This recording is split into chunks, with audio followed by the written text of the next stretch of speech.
Empilweni yakho ungalingi uziphathe kabi uma uthatha isinqumo ngempilo yakho, noma ngabe kuthiwa leso sinqumo siphatha kabi umuntu.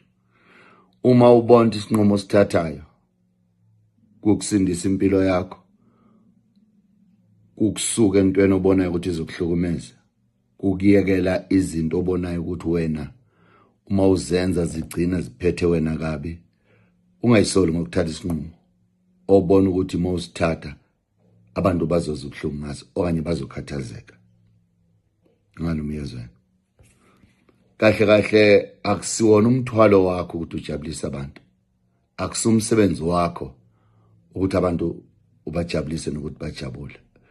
Wena umthwalo wakho, kuamandla akho, kuyijoya lakho ukuthi usijabulise wena. Injabulo yakho nje fanele ukuthi wenze ukuthi kube yiyona oyijabulisayo. Uma kunomuntu ofisa ngathi ungaphila ngosizi, uma nje kunomuntu ofuna ukukuphilisa ngosizi okanye njalo uma unayo uzibona unosizi, akanayo indawo empilweni yakho. Ungamabeli indawo empilweni, ngisho enhlizweni yakho, ngisho emhlane wakho, ngisho phambi kwakho, ungamvumela bekhona umuntu ofuna ukukuphilisa ngosizi okuqedela injabulo. Umuntu okuqedela injabulo ubone njalo ulala usukhala, ulala usuhlukumezekile, akanasabela empilweni yakho.